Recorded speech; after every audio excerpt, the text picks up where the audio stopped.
yo ojo gremeng, ya, ojo gak ikhlas. Nek gremeng gak ikhlas kan gak jadi ibadah. Ketika ada memberi istri, memberi anak, keluarga besarnya juga. Ya gitu ya. Jadi ibadah terpanjang itu nikah. Dan kayaknya paling enak nih ya, ibadah paling enak ya, nikah. Tapi sih jumlah-jumlah ora enak insyaallah. Jumlah-jumlah susah kan kata.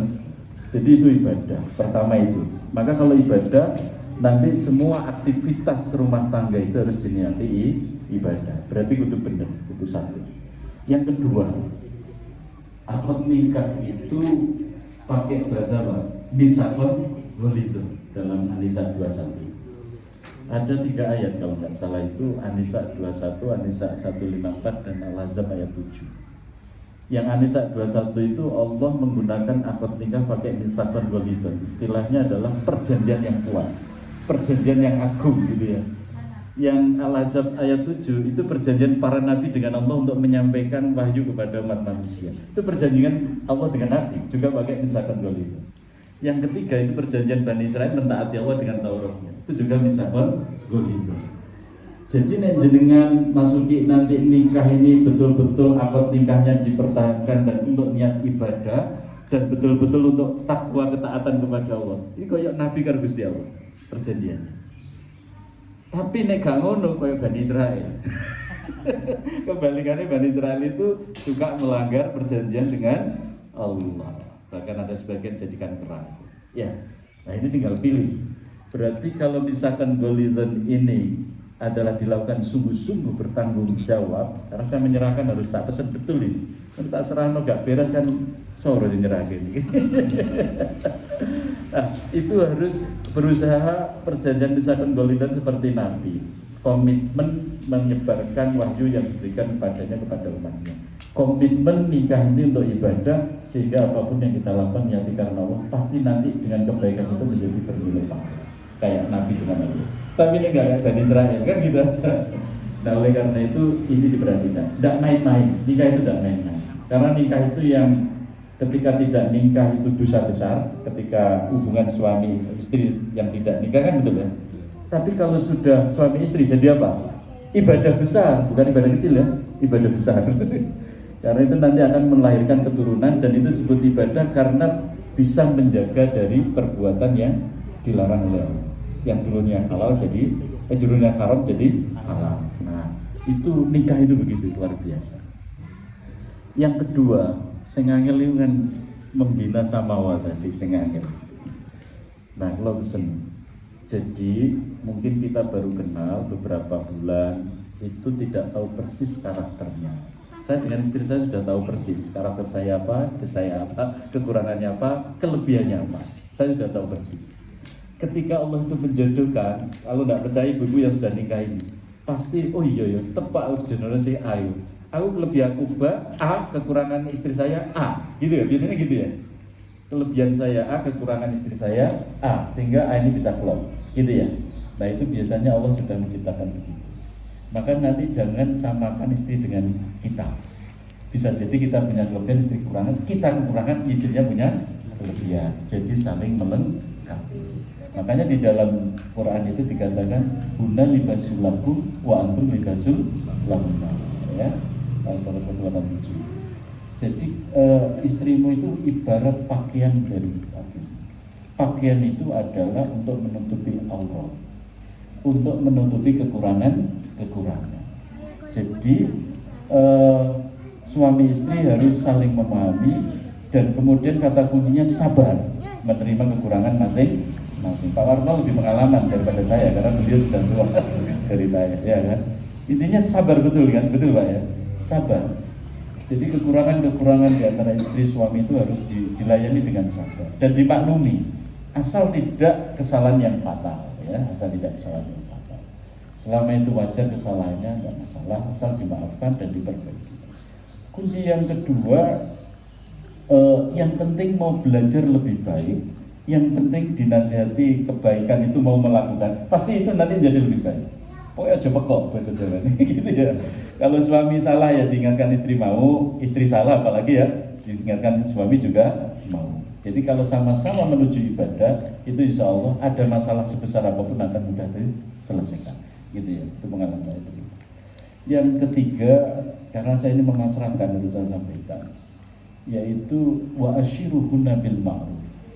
Pergaulilah istri-istrimu itu dengan cara yang baik.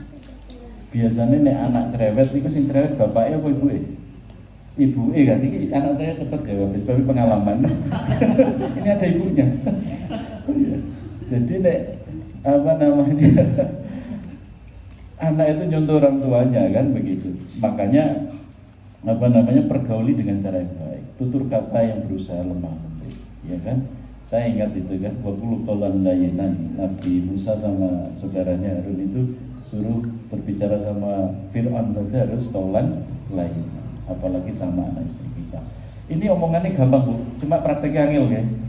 Wangel, biasanya ibu-ibu angel diatur ya. Nah ini masuki saya kasih tahu, ibu-ibu itu dulu Hawa itu diciptakan dari apa? Dari tulang rusuk ya? Tulang rusuk itu bengkok apa lurus? Bengkok, memang itu agak sih bengkok.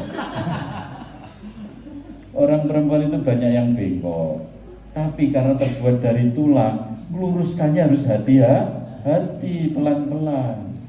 Nek mesti dipanasi gampang ya. Nek tulang dipanasi gombong. Ya. Jadi karena dari tulang, dengan perempuan harus dengan sabar. Istri saya boleh ditanya, saya sabar apa enggak kan boleh dikatakan. Sabar gak tinggal lagi minimal ya. Kayak sambil guyonan biar masuk gitu. Ya. Jadi karena dari tulang ini harus pelan-pelan cara menasihati istri. Karena istri itu banyak bicara, betul ya? Dan itu tipenya wanita memang banyak bicara, gitu ya. Maka kebetulan masuk kita lihat orangnya nggak banyak bicara ya, jadi enak. jadi kalau perempuan banyak bicara itu yang laki-laki diam dulu. Nanti kalau suasana nyaman baru ngomong yang inti.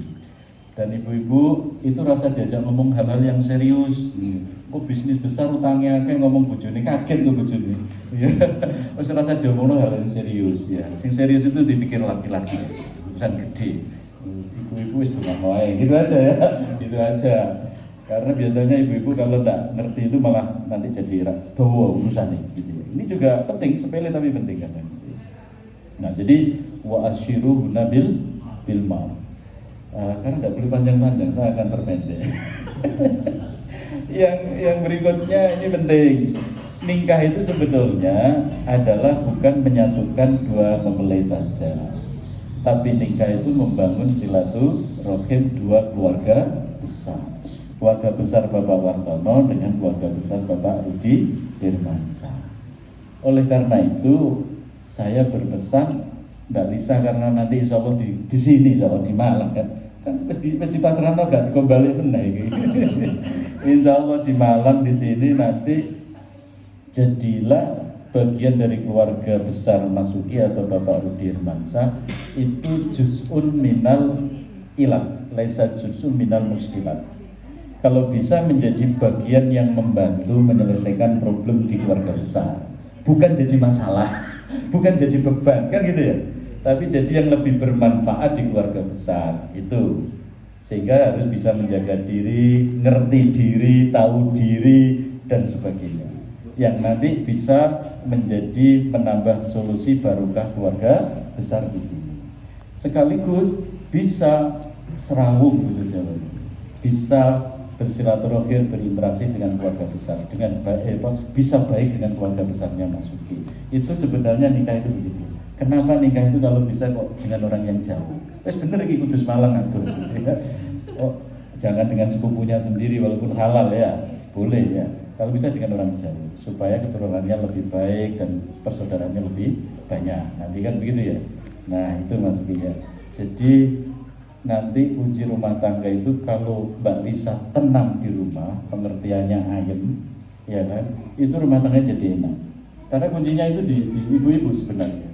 Lah, supaya ibu-ibu itu bisa tenang, ya bapaknya mimpinnya dengan baik, ya, dicukupi kebutuhan minimal pokoknya lah, ya kan, dan kebutuhan lahir batinnya dicukupi dengan baik. Kemudian jangan sekali-kali berkhianat. Nek kepengen nikah meneh lapor Pak Wartono sih, gitu ya, lapor tak pesen ya, Pak kalau badhe nikah malih, lapor bapakku sih Mbak Lisa ngomong ngono jenenge. Dhisik kan angkote karo bapakku, Pak, gitu ya, ini guyonan.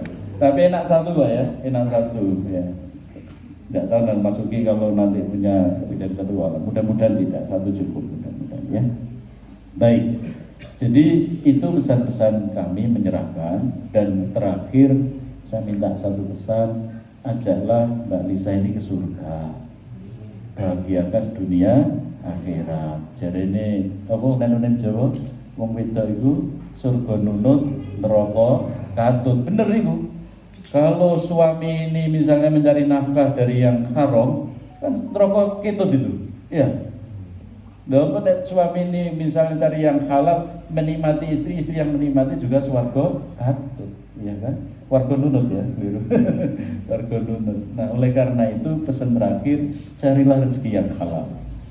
Rezeki yang halal itu pasti akan membawa berkah. Rezeki yang halal itu menghadirkan energi yang halal, daging yang halal. Energi yang halal itu mudah untuk melakukan ibadah. Biarpun hartanya tidak banyak tapi halal, biasanya anak-anak barokah. Anak-anaknya barokah. Kados Pak Wartono ini, jika Allah ngoten nggih. Wes, jadi profesi apa gak penting, yang penting cukup barokah. Anaknya bisa sekolah semua, ya kan? Bisa kuliah semua, lulus semua kan itu ya. Cukup. Kalau pakai matematika mungkin buatan nyambung ya. Buatan masuk jadi ini. Tapi bisa kalau Allah memisahkan. Nah, jadi rezeki yang halal itu akan membawa energi yang halal itu akan mudah diajak taat kepada Allah gitu ya. Nyun sewu Pak Dawa tapi ini masrake. Sing diperasake bukan botol atau mobil boten niki. Pasrake manusa ya. Dan manusa ini akan melahirkan keturunan generasi ya. Jadi masyarakat kudu tenanan gitu. Nek masuki macam-macam dengan telepon kula tak kan. Tapi delok wong kira manutan, malah kok sing mimpin Mbak Lisa kaya. Iya kaya mimpin dalam suatu tertentu tidak apa-apa, tapi kepala keluarga tetap masuki gitu ya. Kelebihan yang lain di backup Mbak Lisa boleh, tapi kepala keluarga keputusan tetap masuki. Ya gitu ya. Sakjane kepengen dowo, cuma ini selak mulai dari ngene kudus. Ngoten Bapak Ibu, khususnya Pak Heru dari Masa, pasrah dari Pak Wartono sama wakilinya ini sambil guyonan supaya ya renyah lah gitu ya. Yang penting intinya bisa ditangkap bahwa kita membangun keluarga besar dua ini sudah menjadi terjalin suatu rohim, dan dengan amang ubiyadyo wong kabeh ini keluarga besar ini supaya nanti berdoa bisa dikabulkan, keluarga ini barokah. Ya. Diberi anak yang banyak, kita banyak atau sedikit? Banyak ya, rumusnya harus banyak. Apalagi pengusaha itu anaknya banyak baik ya. Anak banyak itu banyak rezeki. Jadi dulu 2 anak cukup itu saya nggak sepakat. Karena banyak yang sudah menyesal, sudah tua. Anak meluru tinggal kawin entek sepi nih omah ya. Iya, apa kadang kurang sih. Nggih. Nah, jadi apa meneh anak wedok-wedok digowo bojone.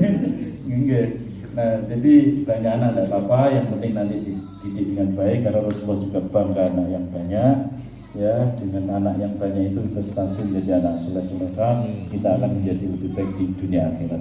Saya pikir itu kan? Ya, saya pikir itu Bapak Ibu sekalian yang bisa sampaikan dari perwakilan Pak Wartono, penyerahan pengantin Mbak Lisa ini ya kepada Mas Uki dan keluarga besar Pak Rudian Lisa. Sekali lagi kami mohon maaf, khususnya pribadi saya apabila ada tutur kata sikap saya yang kurang berkenan, dan juga seluruh tamu yang dari Kudus khususnya apabila ada kekhilafan, ada tutur kata, tingkah laku yang kurang berkenan, kami mohon maaf yang sebesar-besarnya. Bila terhidayah, assalamualaikum warahmatullahi wabarakatuh.